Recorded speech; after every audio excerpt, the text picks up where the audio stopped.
Indian super star Rajinikanth ఓ hit dialogue ఇప్పుడు తమిళ రాజకీయాల్లో చిన్నమ్మ జయ నచ్చలి శశికళకు కరెక్ట్గా సూట్ అవుతుందా అంటే తమిళ రాజకీయాల్లో అవుననే సమాధానమే వినిపిస్తోంది. రజనీ ఓ సినిమాలో అతిగా ఆశపడేటోళ్లు బాగుపడినట్లు చరిత్రలో లేదని చెప్పిన రీల్ డైలాగ్ ఇప్పుడు తమిళ పాలిటిక్స్లో రియల్ అయ్యేటట్లుంది.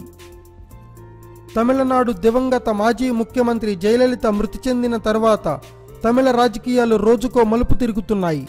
జయ ఉన్నప్పుడు అమ్మ తర్వాత చిన్నమ్మే అన్నట్లు ఉండేది. అమ్మ మృతి తర్వాత ఇప్పుడు ఆ మాట రోజురోజుకు మరుగున పడుతుందా? చిన్నమ్మకు గట్టి పోటీగా వ్యతిరేక వర్గం పావులు కదుపుతుందా అంటే అవుననే ఆన్సరే తమిళనాడు వినిపిస్తోంది. జయ మృతి తర్వాత పన్నీర్ సెల్వంను కేంద్రం ఆగమాగాల మీద సీఎం చేసింది.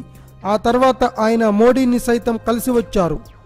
రోజు రోజుకు స్ట్రాంగ్ అవ్వడంతో పాటు పార్టీలోనూ ప్రభుత్వంలోనూ పట్టు సాధిస్తున్నారు. ఎట్టి పరిస్థితుల్లోనూ పన్నీర్ను పక్కన పెట్టి సీఎం అయిపోవాలని స్పీడ్గా ఉన్న శశికళ దూకుడుకు బ్రేకులు పడుతున్నాయి.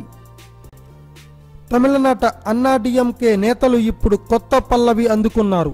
శశికళకు కాకుండా సీఎం పన్నీరు సెల్వానికే పార్టీ ప్రధాన కార్యదర్శి పదవి ఇవ్వాలన్న రాష్ట్ర వ్యాప్తంగా బ్యానర్లు కడుతున్నారు.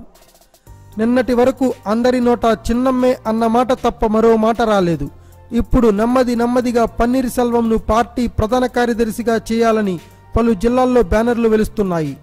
ఇదంతా పన్నీర్ స్కెచ్తోనే జరుగుతోందా అన్న సందేహాలు కూడా వస్తున్నాయి. ఇదిలా ఉంటే అమ్మ మృతి తర్వాత ఆమె నచ్చలి శశికళ దూకుడుగా వ్యవహరించి పార్టీపై పట్టు సాధించడం, పోయస్ గార్డెన్లోకి వెంటనే ఎంట్రీ ఇవ్వడం, అమ్మ దూరం పెట్టిన తన ఫ్యామిలీని మొత్తం అక్కడ దించేయడం, పార్టీ ఎమ్మెల్యేలతో తాను సీఎం అవ్వాలనుకుంటున్నట్లు తన మనస్సులో మాట కూడా చెప్పడం ఇవన్నీ ఆమెకు మైనస్గా మారాయి.